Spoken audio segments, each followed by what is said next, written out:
केंद्रीय मंत्रिमंडल के मेरे सहयोगी श्रीमान Narendra Singh ji Tomar, Shrimati Smriti Irani ji,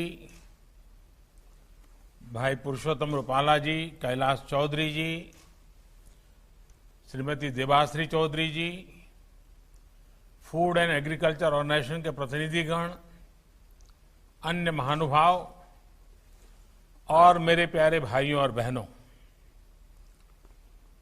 world food day के अवसर पर आप सभी को बहुत बहुत शुभकामनाएं। दुनिया भर में जो लोग कुपोषण को दूर करने के लिए लगातार काम कर रहे हैं, मैं उन सभी को भी बहुत बहुत बधाई देता हूं। भारत के हमारे किसान साथी, हमारे अन्नदाता, हमारे कृषि वैज्ञानिक, हमारे आंगनवाड़ी और आशा कार्यकर्ता कुपोषण के खिलाफ आंदोलन का एक बहुत बड़ा हमारा मजबूत किला है, मजबूत आधार है।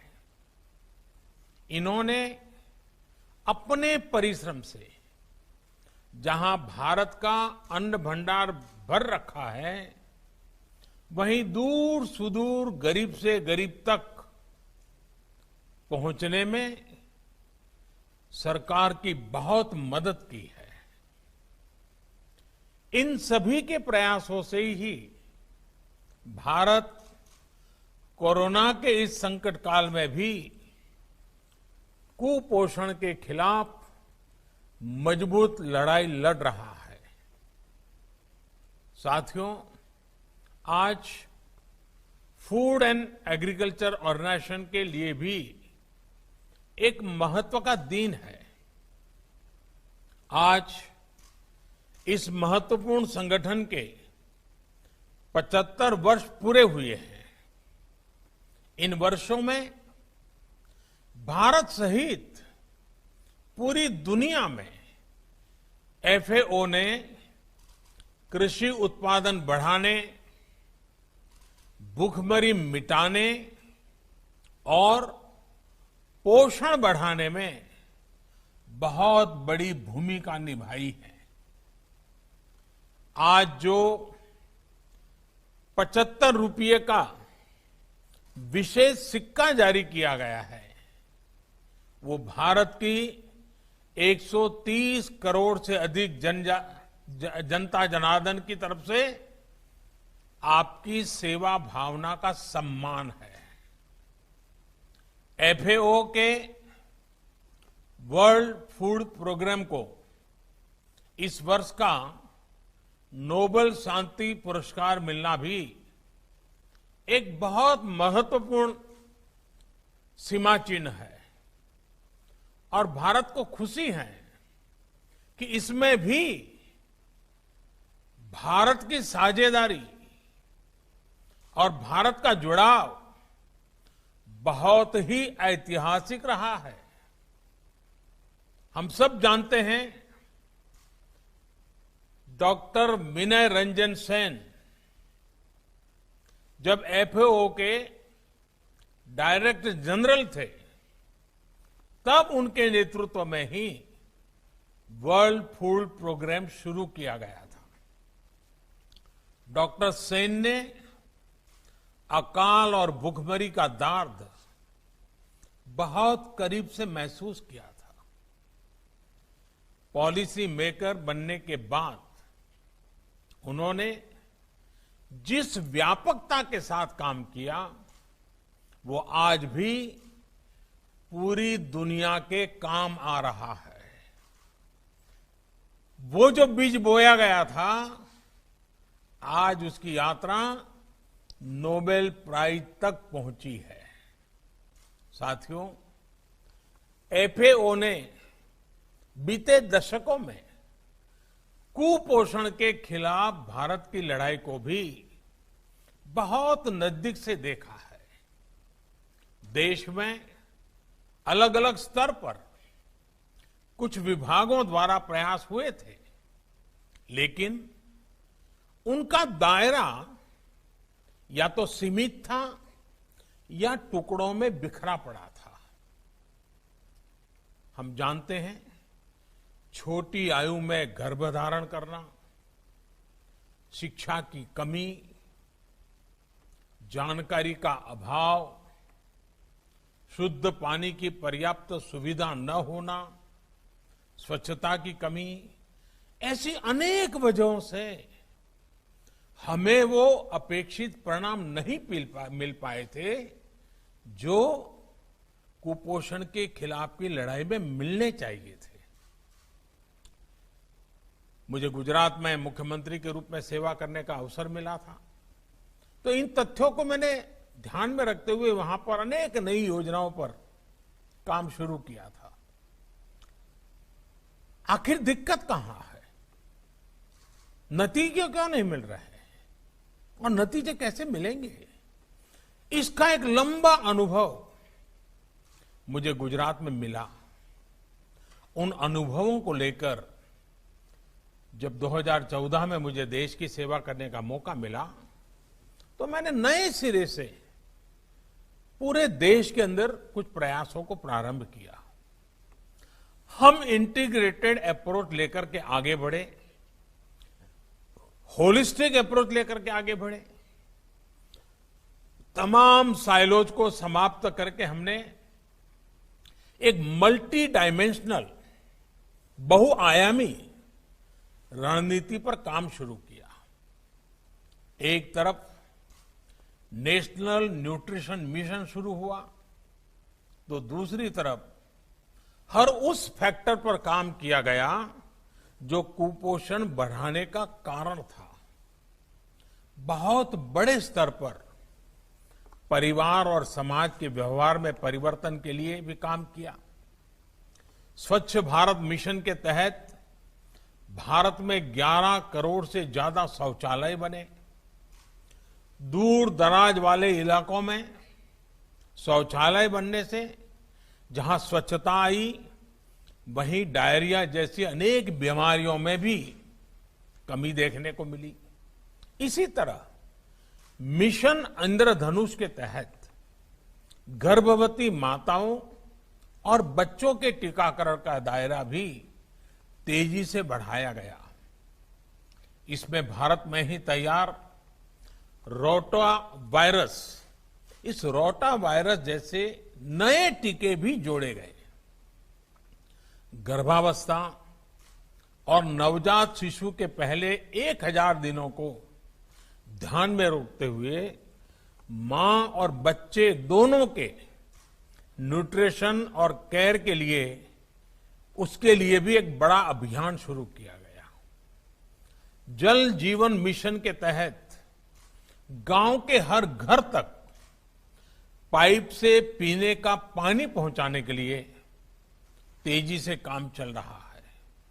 आज देश की गरीब बहनों बेटियों को 1 रुपये में सैनिटेशन पैड्स उपलब्ध कराए जा रहे हैं।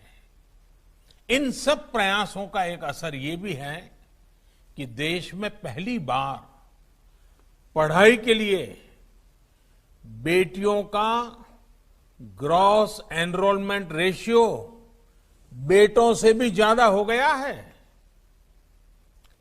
बेटियों की शादी की उचित उम्र क्या हो, ये तय करने के लिए भी जरूरी चर्चा चल रही है। मुझे देश भर की ऐसी जागरूक बेटियों की तरफ से चिट्ठियां भी आती हैं कि जल्दी से इसका निर्णय करो, कमेटी का रिपोर्ट अभी तक क्यों आया नहीं। मैं उन सभी बेटियों को आश्वासन देता हूं कि बहुत ही जल्द रिपोर्ट आते ही उस पर सरकार अपनी कार्यवाही करेगा। साथियों, कुपोषण से निपटने के लिए एक और महत्वपूर्ण दिशा में काम हो रहा है। अब देश में ऐसी फसलों को बढ़ावा दिया जा रहा है जिसमें पौष्टिक पदार्थ जैसे प्रोटीन, आयरन, जिंक इत्यादि ज्यादा होते हैं। मोटे अनाज मिलेट्स जैसे रागी, ज्वार, बाजरा, कोडो, जोंगोरा, बार्ली, कोटकी, इन जैसे अनाज की पैदावार बढ़े, लोग अपने भोजन में इन्हें शामिल करें, इस और प्रयास बढ़ाए जा रहे हैं। मैं आज एफएओ को विशेष धन्यवाद देता हूं कि उसने वर्ष 2023 को इंटरनेशनल ईयर ऑफ मिलेट्स घोषित करके भारत के प्रस्ताव को पूरा समर्थन दिया है। साथियों, भारत ने जब अंतर्राष्ट्रीय योग दिवस का प्रस्ताव रखा था तो उसके पीछे भी सर्वजन हिताय सर्वजन सुखाय की ही भावना थी। जीरो बजट में होलिस्टिक वेलनेस का मंत्र भारत विश्व के सभी देशों तक पहुंचाना चाहता था। वर्ष 2023 को इंटरनेशनल ईयर ऑफ मिलेट घोषित करने के प्रस्ताव के पीछे भी हमारे दिल में वही भाव है, उसी भावना को लेकर के हम आए हैं। इससे भारत ही नहीं, विश्व भर को दो बड़े फायदे होंगे। एक तो पौष्टिक आहार प्रोत्साहित होंगे, उनकी उपलब्धता और बढ़ेगी, और दूसरा, जो छोटे किसान होते हैं, जिनके पास कम जमीन होती है, सिंचाई के साधन नहीं होते हैं, बारिश पर निर्भर होते हैं, ऐसे छोटे छोटे किसान, उनको बहुत लाभ होगा। ये छोटे और मंझोले किसान ज्यादातर अपनी जमीन पर मोटे अनाज ही उगाते हैं। जहां पानी की दिक्कत है, जमीन इतनी उपजाऊ नहीं है, वहां भी ये मोटे अनाज की पैदावार किसानों को बहुत मदद करती है। यानी इंटरनेशनल ईयर ऑफ मिलेट्स का प्रस्ताव पोषण और छोटे किसानों की आय दोनों से जुड़ा हुआ है। साथियों, भारत में पोषण अभियान को ताकत देने वाला एक और अहम कदम आज उठाया गया है। आज गेहूं और धान सहित अनेक फसलों के 17 नए बीजों की वैरायटी देश के किसानों को उपलब्ध कराई जा रही है। हमारे यहां अक्सर हम देखते हैं कि कुछ फसलों की सामान्य वैरायटी में किसी न किसी पौष्टिक पदार्थ या माइक्रो न्यूट्रिएंट की कमी रहती है। इन फसलों की अच्छी वैरायटी, बायो फोर्टिफाइड वैरायटी, इन कमियों को दूर कर देती है, अनाज की पौष्टिकता बढ़ाती है। बीते वर्षों में देश में ऐसी वैरायटीज, ऐसे बीजों की रिसर्च और डेवलपमेंट में भी बहुत प्रशंसनीय काम हुआ है, और मैं इसके लिए एग्रीकल्चर यूनिवर्सिटी, सभी वैज्ञानिक, कृषि वैज्ञानिक, उनको बहुत बधाई भी देता हूं। 2014 से पहले जहां इस प्रकार की सिर्फ एक वैरायटी किसानों तक पहुंची, वहीं आज अलग अलग फसलों की 70 बायो फोर्टिफाइड वैरायटीज किसानों को उपलब्ध है। मुझे खुशी है कि इसमें से कुछ बायो फोर्टिफाइड वैरायटीज स्थानीय और प्रारंभिक फसलों की मदद से विकसित की गई है। साथियों, बीते कुछ महीनों में पूरे विश्व में कोरोना संकट के दौरान भूखमरी, कुपोषण को लेकर अनेक तरह की चर्चाएं हो रही हैं।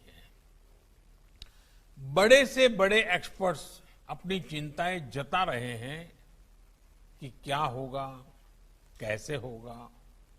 इन चिंताओं के बीच भारत पिछले 7-8 महीनों से लगभग 80 करोड़ गरीबों को मुफ्त राशन उपलब्ध करा रहा है। इस दौरान भारत ने करीब करीब 1.5 लाख करोड़ रुपए का खाद्यान्न गरीबों को मुफ्त बांटा है। और मुझे याद है कि जब ये अभियान शुरू किया जा रहा था तो इस बात का विशेष ध्यान रखा गया कि चावल या गेहूं के साथ साथ दाल भी मुफ्त मुहैया कराई जाए। गरीबों के प्रति, खाद्य सुरक्षा के प्रति ये आज के भारत का कमिटमेंट है। अंतर्राष्ट्रीय जगत में भी इसकी चर्चा कम होती है, लेकिन आज भारत अपने जितने नागरिकों को मुफ्त खाद्यान्न दे रहा है वे पूरे यूरोपियन यूनियन और अमेरिका की कुल जनसंख्या से भी ज्यादा है। लेकिन कई बार हम रोजाना के जीवन में एक बड़ा ट्रेंड मिस कर देते हैं। फूड सिक्योरिटी को लेकर भारत ने जो किया है उस मामले में भी कुछ ऐसा ही हुआ है। मेरे कुछ प्रश्न हैं जिससे जो हमारे इंटरनेशनल एक्सपर्ट्स हैं उन्हें एहसास होगा कि भारत ने इस दिशा में क्या हासिल किया है। क्या आप ये जानते हैं कि साल 2014 तक सिर्फ 11 राज्यों में फूड सिक्योरिटी एक्ट लागू था और उसके बाद ही ये पूरे देश में प्रभावी तरीके से लागू हो पाया। क्या आप जानते हैं कि कोरोना के कारण जहां पूरी दुनिया संघर्ष कर रही है, वहीं भारत के किसानों ने इस बार पिछले साल के प्रोडक्शन के रिकॉर्ड को भी तोड़ दिया। क्या आप जानते हैं कि सरकार ने गेहूं, धान और दालें सभी प्रकार के खाद्यान्न की खरीद के अपने सारे पुराने रिकॉर्ड तोड़ दिए हैं। क्या आपको ये पता है कि पिछले साल के 6 महीने की इसी अवधि की तुलना में एसेंशियल एग्रीकल्चरल कमोडिटीज के एक्सपोर्ट में 40% से ज्यादा की बढ़ोतरी हुई है। क्या आपको पता है कि देश के 28 राज्यों और केंद्र शासित प्रदेशों में खाद्य सुरक्षा को सुनिश्चित करने वाला one nation one ration card system लागू हो चुका है। साथियों, आज भारत में निरंतर ऐसे रिफॉर्म्स किए जा रहे हैं जो ग्लोबल फूड सिक्योरिटी के प्रति भारत के कमिटमेंट को दिखाते हैं। खेती और किसान को सशक्त करने से वहां से लेकर के भारत के पब्लिक डिस्ट्रीब्यूशन सिस्टम तक में एक के बाद एक सुधार किए जा रहे हैं। हाल में जो 3 बड़े कृषि सुधार हुए हैं वो देश के एग्रीकल्चर सेक्टर का विस्तार करने में, किसानों की आय बढ़ाने में बहुत महत्वपूर्ण कदम है। साथियों, हमारे यहां एपीएमसी की एक व्यवस्था सालों से चल रही है जिसकी अपनी एक पहचान है, उनकी अपनी एक ताकत भी है। बीते 6 साल में देश की इन कृषि मंडियों में बेहतर इंफ्रास्ट्रक्चर तैयार करने के लिए 2,500 करोड़ रुपए से अधिक का निवेश किया जा चुका है। इन मंडियों में आईटी इंफ्रास्ट्रक्चर तैयार करने के लिए भी सैकड़ों करोड़ रुपए खर्च किए गए हैं। इन मंडियों को इनाम यानी नेशनल एग्रीकल्चर मार्केट से भी जोड़ा जा रहा है। एपीएमसी कानून में जो संशोधन किया गया है, उनका लक्ष्य इन एपीएमसी को अधिक कॉम्पिटिटिव बनाने का है। किसानों को लागत का 1.5 गुना दाम एमएसपी के रूप में मिले, इसके लिए भी अनेक कदम उठाए गए हैं।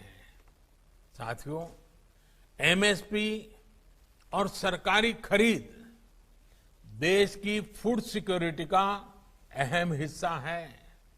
इसलिए इसका वैज्ञानिक तरीके से अच्छी व्यवस्था के साथ अच्छा प्रबंधन भी हो और ये आगे भी जारी रहे, ये बहुत आवश्यक है और हम इसके लिए प्रतिबद्ध हैं। नए विकल्पों से ये जरूर होगा कि देश के जो छोटे किसान मंडियों तक पहुंच ना होने के कारण पहले मजबूरी में बिचौलियों को अपनी उपज बेचने देते थे। अब बाजार स्वयं छोटे किसानों के दरवाजे तक पहुंचेगा। इससे किसान को ज्यादा दाम तो मिलेंगे ही, बिचौलियों के हटने से किसानों की भी राहत मिलेगी और आम खरीदारों को भी, सामान्य कंज्यूमर को भी लाभ होगा। यही नहीं, जो हमारे युवा हैं वो एग्रो स्टार्टअप्स के रूप में किसानों के लिए आधुनिक व्यवस्थाएं बनाए, इसके लिए भी नए रास्ते खुलेंगे। साथियों, छोटे किसानों को ताकत देने के लिए फार्मर प्रोड्यूसर ऑर्गेनाइजेशंस यानी एफपीओज का एक बड़ा नेटवर्क देश भर में तैयार किया जा रहा है। देश में 10,000 ऐसे कृषि उत्पादक संघ बनाने का काम तेजी से चल रहा है। छोटे किसानों की ओर से संगठन भी मार्केट के साथ मोल भाव कर सकेंगे। मैं एफपीओज छोटे किसानों का जीवन वैसे ही बदलने वाले हैं जैसे दूध या फिर चीनी के क्षेत्र में कोऑपरेटिव मूवमेंट से गांवों में महिलाओं के सेल्फ हेल्प मूवमेंट से सार्थक बदलाव आए हैं। साथियों, भारत में अनाज की बर्बादी हमेशा से बहुत बड़ी समस्या रही है। अब जब एसेंशियल कमोडिटीज एक्ट में संशोधन किया गया है, इससे स्थितियां अवश्य बदलेगी। अब गांवों में बेहतर इंफ्रास्ट्रक्चर बनाने के लिए सरकार के साथ साथ दूसरों को भी ज्यादा मौका मिलेगा। इसमें भी हमारे एफपीओज की भूमिका अहम रहने वाली है। सरकार ने हाल में 1 लाख करोड़ रुपए का इंफ्रास्ट्रक्चर फंड लॉन्च किया है। इस फंड से एफपीओज भी गांवों में सप्लाई चेन और वैल्यू एडिशन कैपेसिटी तैयार कर रहे हैं। साथियों, जो तीसरा कानून बनाया गया है वो किसान को फसलों के दाम में होने वाले उतार चढ़ाव से भी राहत देगा और खेती में नई टेक्नोलॉजी को भी बढ़ावा देगा। इसके तहत किसान को ज्यादा विकल्प देने के साथ ही उसे कानूनी रूप से संरक्षण देने का भी काम किया गया है। जब किसान किसी प्राइवेट एजेंसी या उद्योग से समझौता करेगा तो बुआई से पहले ही उपज की कीमत भी तय हो जाएगी। इसके लिए बीज, फर्टिलाइजर, मशीनरी सब कुछ समझौता करने वाली संस्था ही देगी। एक और महत्वपूर्ण बात, अगर किसान किसी कारण से समझौता तोड़ना चाहता है तो उसको कोई जुर्माना नहीं देना होगा, लेकिन अगर किसान से समझौता करने वाली संस्था समझौता तोड़ती है तो उसे जुर्माना भरना पड़ेगा। और हमें ये भी ध्यान रखना है कि समझौता सिर्फ उपज पर होगा, किसान की जमीन पर किसी भी प्रकार का संकट नहीं आएगा। यानी किसान को हर प्रकार की सुरक्षा इन सुधारों के माध्यम से सुनिश्चित की गई है। जब भारत का किसान सशक्त होगा, उसकी आय बढ़ेगी, तो कुपोषण के खिलाफ अभियान को भी उतना ही बल मिलेगा। मुझे विश्वास है कि भारत और एफएओ इसके बीच बढ़ता तालमेल इस अभियान को और गति देगा। मैं एक बार फिर आप सभी को, एफएओ को 75 वर्ष होने पर बहुत बहुत शुभकामनाएं देता हूं। आपकी भी प्रगति हो और विश्व का गरीब से गरीब देश, विश्व का गरीब से गरीब नागरिक रोजमर्रा की जिंदगी की इन संकटों से मुक्ति प्राप्त करें, इसी कामना से पूरी शक्ति के साथ विश्व समुदाय के साथ काम करने के हमारे संकल्प को दोहराते हुए मैं फिर एक बार बहुत शुभकामनाएं देता हूं। बहुत बहुत धन्यवाद।